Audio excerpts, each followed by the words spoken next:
A further theoretical aspect of composition is a criteria for distinguishing between a compound and a word combination. This question has a direct bearing on the specific feature of the structure of most English compounds, which has already been mentioned. With the exception of the rare morphological type, they originate directly from word combinations and are often homonymous to them. For example, a tall boy and a tall boy. In this case, the graphic criterion of distinguishing between a word and a word group seems to be sufficiently convincing. Yet, in many cases, it cannot wholly be relied on. The spelling of many compounds, tall boy among them, can be varied even within the same book.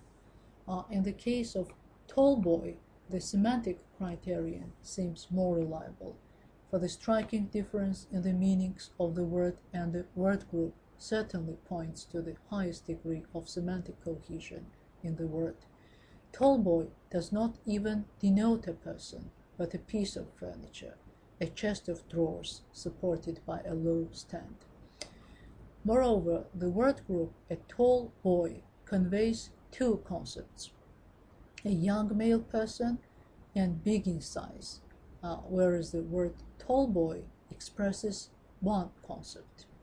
Yet the semantic criterion alone cannot prove anything, as phraseological units also convey a single concept, and some of them are characterized by a high degree of semantic cohesion. The phonetic criterion for compounds may be treated as that of a single stress. The criterion is convincingly applicable to many compound nouns, yet does not work with compound adjectives. For example, slow coach, blackbird, tall boy, but blue-eyed, absent-minded, ill-mannered. Still, it is true that the morphological structure of these adjectives and their hyphenated spelling leave no doubt about their status as words and not word groups. Morphological and syntactic criteria can also be applied to compound words in order to distinguish them from word groups.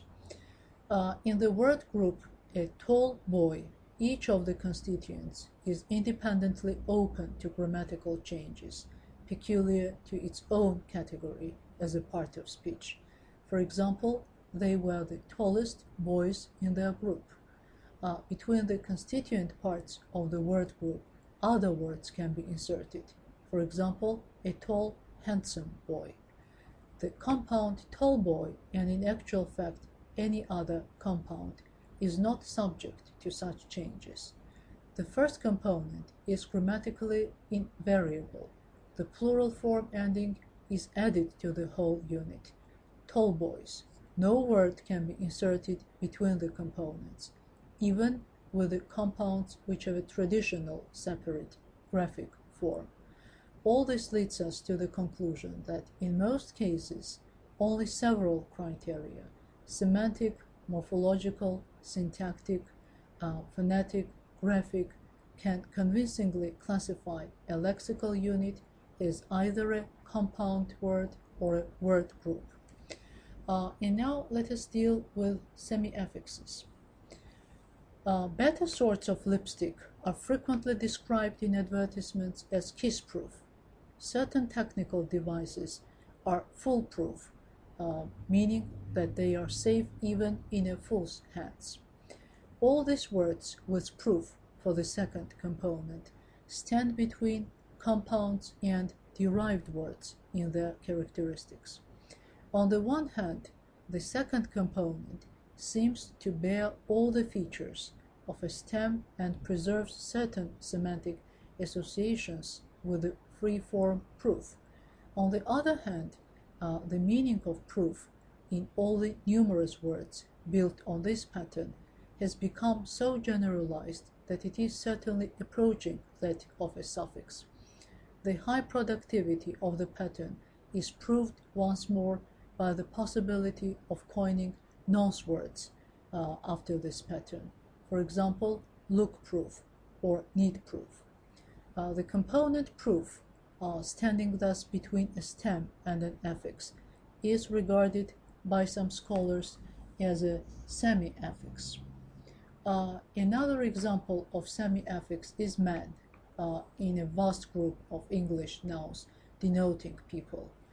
For example, sportsman, gentleman, nobleman, salesman, seaman, fisherman, countryman, statesman, policeman, chairman, etc. The constituent man in these words approaches the generalized meaning of such noun-forming suffixes as or ist, for example, teacher or artist. It has moved so far in its meaning from the corresponding free form man that such word groups as woman policeman or Mrs. Chairman are quite usual. Other examples of semi-affixes are land, for example, Scotland, fatherland, wonderland, like, for example, ladylike, unladylike, businesslike, unbusinesslike, star-like, flower-like, etc. Worthy, for example, seaworthy, trustworthy, praiseworthy, etc.